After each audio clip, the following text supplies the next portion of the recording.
سورۃ الانعام آیا مبارکہ 50۔ ارشاد باری تعالی ہے قُلْ لَا أَقُولُ لَكُمْ عِنْدِي خَزَائِنُ اللَّهِ۔ قُلْ اے محبوب صلی اللہ علیہ وسلم آپ فرما دیجئے لا اقول لکم میں تم سے یہ نہیں کہتا عندی خزائن اللہ کہ میرے پاس اللہ کے خزانے ہیں، ولا اعلم الغیب اور نہ میں تم سے یہ کہتا ہوں کہ میں خود سے سارے غیب کا علم رکھتا ہوں، ولا اقول لکم انی ملک اور میں تم سے یہ بھی نہیں کہتا کہ میں کوئی فرشتہ ہوں، ان اتبع الا ما یوحی الی میں تو صرف اس بات کی پیروی کرتا ہوں جو وحی اللہ میری طرف فرماتا ہے، ان اتبع میں صرف اتباع کرتا ہوں الا صرف اور صرف ما یوحی الی جو میری طرف بھیجی جاتی ہے بطور وحی اللہ کی طرف سے۔ قل محبوب صلی اللہ علیہ وسلم فرما دیجئے ان سے هل یستوی الاعمی والبصیر کیا کبھی اندھا اور دیکھنے والا برابر ہو سکتا ہے؟ افلا تتفکرون تم غور اور فکر کیوں نہیں کرتے؟ یہ سورہ انعام کی آیا مبارکہ 50 اور پارہ ہے 7واں۔ اس آیا مبارکہ میں اللہ تبارک و تعالی نے اپنے حبیب صلی اللہ علیہ وسلم کی زبان سے اعلان کروایا۔ ایک بات یاد رکھنا، ایک ہوتا ہے بندہ اپنے بارے میں خود کہے اور ایک ہوتا ہے کہ اعلیٰ ادنا کے بارے میں کہے۔ مثال کے طور پہ اگر ملک کا با اختیار وزیر اعظم، بے اختیار نہیں، با اختیار وزیر اعظم جو ہے وہ اپنے بارے میں یہ کہے کہ میں پاکستان کا ایک عام شہری ہوں، دیگر شہریوں سے مجھے کوئی فضیلت اور برتری حاصل نہیں ہے، تو کیا ایک عام آدمی اور ایک وزیر اعظم سٹیٹس وائز برابر ہو سکتے ہیں؟ تو ایک عام بندہ بھی کہے گا کہ نہیں ہو سکتے، لیکن وہ پھر بھی کہتا ہے میں آپ جیسا شہری ہوں۔ اب وہ شہری کس حیثیت سے ہے؟ ہم جیسا کہ وہ بھی انسان ہے، ہم بھی انسان ہیں، وہ بھی آئین کے تابع ہے، ہم بھی آئین کے تابع ہیں، وہ بھی قانون کے تابع ہے، ہم بھی قانون کے تابع ہیں، اس حیثیت میں وہ ہم جیسا، لیکن جو اختیارات اس کے پاس ہیں وہ ملک میں کسی اور کے پاس نہیں ہو سکتے، یہ کامن سینس ہے۔ سو ایک لحاظ سے وہ ہم جیسا ہے، لیکن اپنے اختیار پاور کے اعتبار سے ہم میں سے کوئی بھی اس جیسا نہیں ہے، یہ سمجھانے کے لیے عرض کر رہا ہوں۔ لیکن پھر بھی اگر وہ کہے کہ میں آپ جیسا ہوں تو اس کا مطلب کیا ہے کہ وہ عاجزی کے طور پہ کہہ رہا ہے۔ بات سمجھ میں آئی؟ اسی طرح اگر اس سے اوپر کی کوئی اتھارٹی ہو، وہ اگر اس کے بارے میں کہے کہ یہ تمہارے جیسا ہی ہے تو اس کا مطلب یہ ہوا کہ اس کے اختیارات اس نے چھین لیے ہیں۔ جس طرح اگر وزیر اعظم کمشنر کو جو ہے وہ معزول کر دیتا ہے اور کہتے ہیں کہ اب کمشنر تمہارے جیسا ہے، تو مطلب کیا ہوا کہ اس سے جو اعلیٰ اتھارٹی تھی اس نے اس کے اختیارات سلب کر دیے، اب واقعتاً یہ ہمارے جیسا ہے، لیکن جب تک اس کے پاس اختیارات تھے تو وہ ہمارے جیسا نہیں تھا۔ یہ بات تمہید کے طور پہ عرض کر رہا ہوں، یہ ذہن میں رکھنی چاہیے۔ ایک بات تو یہاں اللہ نے ارشاد فرمایا قل لا اقول لکم عندی خزائن اللہ، اللہ فرماتا ہے محبوب ان سے کہہ دیجئے آپ کہیں کہ میرے پاس اللہ کے خزانے نہیں ہیں، ولا اقول اور نہ میں یہ کہتا ہوں، ولا اعلم الغیب اور نہ میں یہ کہتا ہوں میں خود سے ساری اگلی پچھلی باتیں مجھے معلوم ہے، میں غیب جانتا ہوں، میں یہ بھی نہیں کہتا۔ ولا اقول لکم انی ملک اور نہ میں یہ تم سے کہتا ہوں کہ میں فرشتہ ہوں۔ اب اس آیت کو سمجھنے کے لیے ہمیں پس منظر کی طرف جانا ہوگا۔ نبی اکرم صلی اللہ علیہ وسلم نے جب اعلان نبوت نہیں فرمایا تھا، عرب آپ کو صادق بھی کہتے تھے، مکہ والے آپ کو امین بھی کہتے تھے، آپ کو اچھا بھی کہتے تھے، اپنے فیصلے بھی کرواتے تھے۔ وہ حجر اسود کا واقعہ تو تمام حضرات نے سنا ہوا ہے، جب جھگڑا ہوا تو کہا صبح جو پہلے آئے گا حرم میں، کعبہ میں، وہی یہ اعزاز جو ہے وہ رکھنے کا اہل ہوگا۔ تو ذرا کم کر دو بات ہوتے، وہی ہوگا۔ سب نے فیصلہ کیا، اور جب صبح ہوئی سارے سرداران مکہ جب حرم میں آئے تو دیکھا آقا دو جہاں سرور انبیاء محمد رسول اللہ صلی اللہ علیہ وسلم تشریف فرما تھے پہلے سے۔ تو سب نے کیا کہا؟ ہم راضی ہیں، کیونکہ یہ وہ ہستی ہیں جو صادق بھی ہیں، جو امین بھی ہیں، جو یہ فیصلہ کریں گے ہمیں کیا ہے؟ منظور ہے۔ عزت کرتے تھے۔ لیکن جیسے ہی آقا کریم صلی اللہ علیہ وسلم نے ارشاد فرمایا قولوا لا الہ الا اللہ تفلحوا، اے عرب والوں کہو اللہ کے سوا کوئی الہ اور معبود نہیں ہے، تم فلاح پا جاؤ گے۔ ان بتوں کو چھوڑو، ان مورتیوں کو چھوڑو، ان پتھروں کو چھوڑو، اس سورج کی پوجا چھوڑو، ان ستاروں کی پوجا چھوڑو، یہ ان ساری چیزوں کی پوجا چھوڑ دو، ان کے بنانے والے کے سامنے جھک جاؤ، تم فلاح پا جاؤ گے۔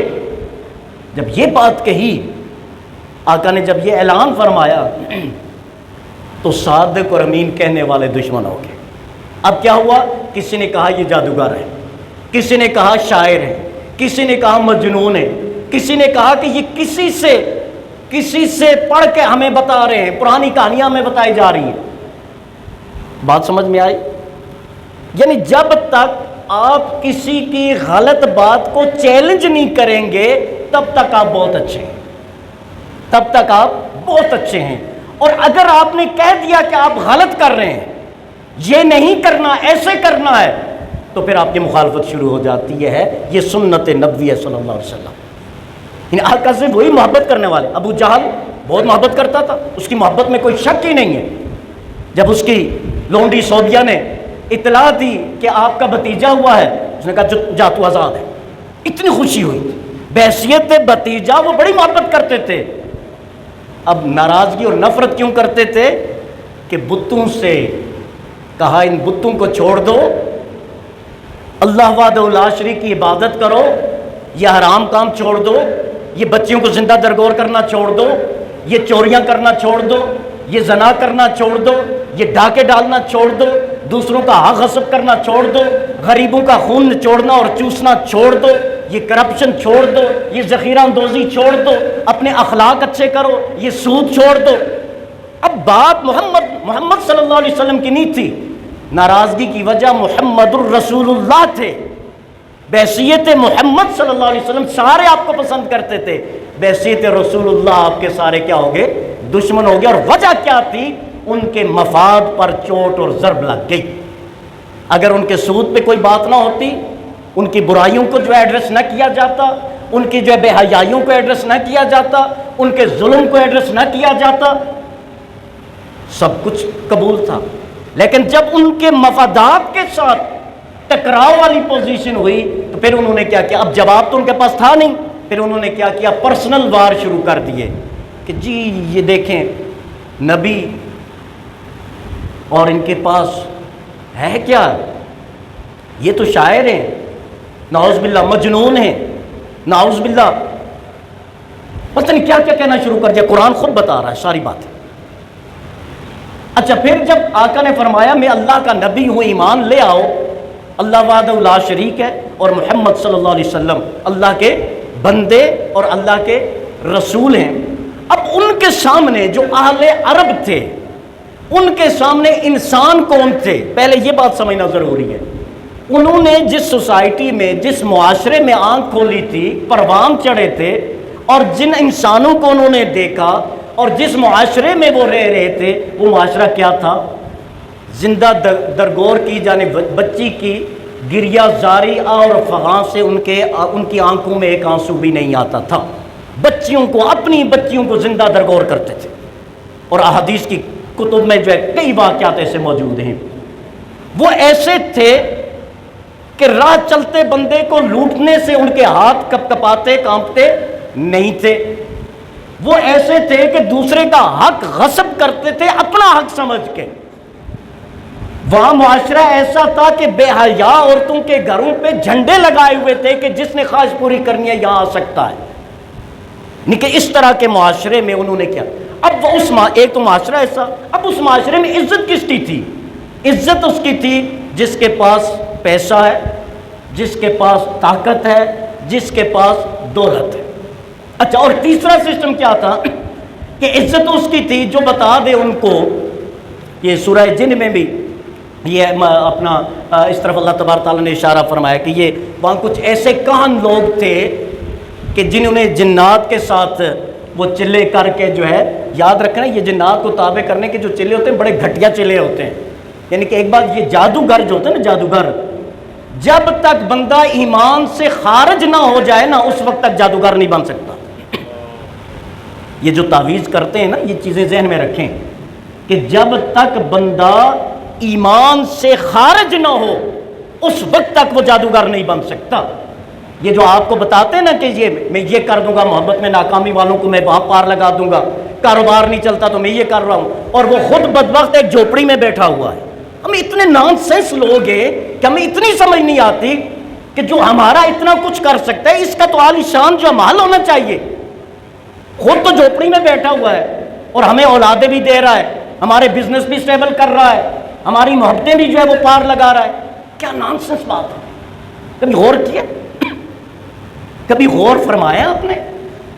اور میں عموماً کہتا ہوں کہ یہ آدھے سے زیادہ جو ہے نا خود ساختہ جو پیر ہیں نا بنے ہوئے، بلکہ 90% اگر ہمارا معاشرہ عقل مند ہو جائے نا، علم آ جائے، حضرات محترم ان میں سے 90% بلکہ 99% پر جو ہے آپ کو مزدوری کرتے ہوئے نظر آئیں گے. یہ ہمارے دماغوں کے ساتھ کھیلتے ہیں. کیا ہم پاکستان، ہندوستان، بنگلہ دیش بس ہم ہی ایسے لوگ ہیں؟ باقی سارے جو ہے وہ 4.5 ارب سے زائد لوگ جو ہے ان کی ناؤ کیسے پار لگتی ہے؟ دنیا میں اور ملک بھی تو ہے نا. تو بھر کے میں دوسری طرف چلا جاؤں گا، وقت مختصر ہے. ابھی میں پس منظر عرض کر رہا ہوں، باقی اس آیا مبارکہ پر اگلے جمعے پہ زندگی رہی تو بات جو ہے وہ آپ کے سامنے رکھوں گا. اب انہوں نے جو چیز دیکھی ہوئی تھی کہ بھائی دولت ہونی چاہیے، وہ عزت والا ہے، اس کے پاس پیسہ ہونا چاہیے، وہ عزت والا ہے، یا وہ کائن جو ہمیں کل کی بات بتائے. یہ شہاب ثاقب جو ہے، اللہ نے جو یہ ستارہ تخلیق فرمایا، اس کا ایک کام یہ بھی ہے کہ یہ جنات جو آسمان کی طرف جاتے ہیں نا باتیں سننے کے لیے، قرآن میں آتا ہے شہاب ثاقب، یہ شہاب ثاقب آ کے ان کو مارتا ہے، رجمن پتھر مار کے ان کو واپس. تو اب وہاں ٹول لگا کے کچھ باتیں ان کے کانوں تک پہنچ جاتی ہیں.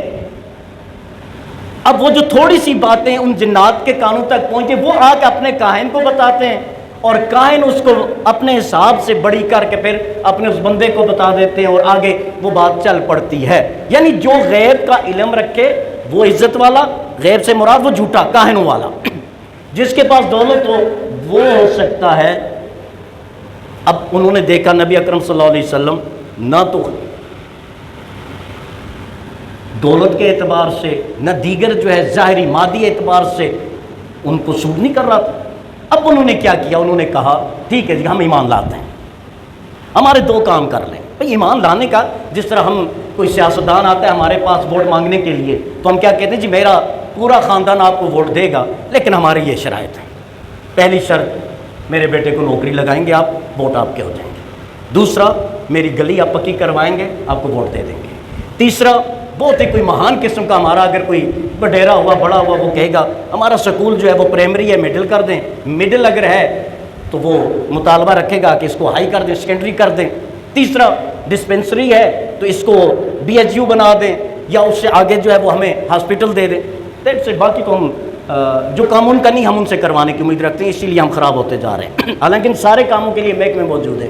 ہم محکموں کی طرف نہیں جاتے، سیادانوں کے پیچھے دوڑ رہے ہوتے ہیں، اور وہ بھی ہمیں کلفی دے کے لولی پاپ دے کے اپنے ووٹ لے کے چلے جاتے ہیں.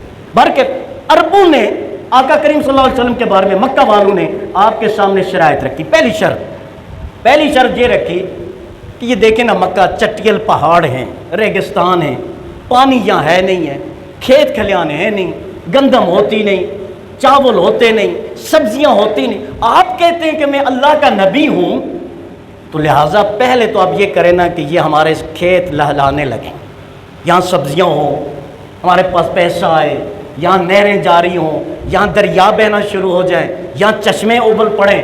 تو پہلی بات تو یہ ہے کہ ہمیں خزانہ چاہیے، ہمارے کھیت جو ہے وہ ہمیں اپنا کھلیان، کھیت کھلیان، ہمارے روزگار، یہ ساری چیزیں خوبصورت علاقہ بنا دے، ایک بات۔ دوسری بات، ہم بزنس مین ہیں، آپ کو پتہ ہے نا مکہ کے لوگ موسٹلی کیا تھے؟ تاجر تھے۔ بات ہمیں یہ بتا دیا کریں پہلے، دوسری کنڈیشن، دوسری شرط یہ ہے، ہمیں پہلے بتا دینا کس چیز کا بھاؤ اوپر جائے گا۔ سٹاک کیا کہتے ہیں؟ سٹاک ایکسچینج کہتے ہیں نا، اس کا جو ہے وہ ریٹ اوپر کب جاتا ہے اور نیچے کب آتا ہے، ہمیں یہ بتا دینا کس چیز کا بھاؤ بڑھنے والا ہے، تاکہ ہم پہلے ہی خرید کے اس کے ذخیرہ کر لیں، اور جب بھاؤ بڑھ جائے نا، ریٹ بڑھ جائے، تو پھر مارکیٹ میں ہم اسے سیل کرتے ہیں۔ تو دوسرا ہمیں یہ بتا دیں۔ اب مجھے یہ بتائیں، یہ ان کے مطالبات تھے نا ہمارے معاشرے کے مطابق نا، مادی، ہماری اپروچ جو ہے مادیت تک ہے اور ہم اسی تک پہنچتے ہیں۔ یہ دو مین مطالبے رکھے اور کہا اگر یہ نہیں کر سکتے تو پھر تو آپ ہمارے جیسے انسان ہیں، پھر آپ نبی کیسے ہو سکتے ہیں؟ یا تو پھر آپ یہ بتائیں کہ میں فرشتہ ہوں، اور ڈیمانڈ بھی انہوں نے کی تھی کہ فرشتے ان کے ساتھ زمین پہ آئیں، ہمیں بتائیں، پھر اس کے بعد ہم ایمان لے آئیں گے۔ تو یہ تین مین مطالبات تھے کس کے؟ آلیان مکہ کے، کہ تب ہم ایمان لائیں گے۔ تو اس کا قرآن نے جو جواب دیا، بشرط زندگی اگلے جمعے پہ آپ کی خدمت میں عرض کروں گا۔ اللہ تعالی ہم سب کا ناصر۔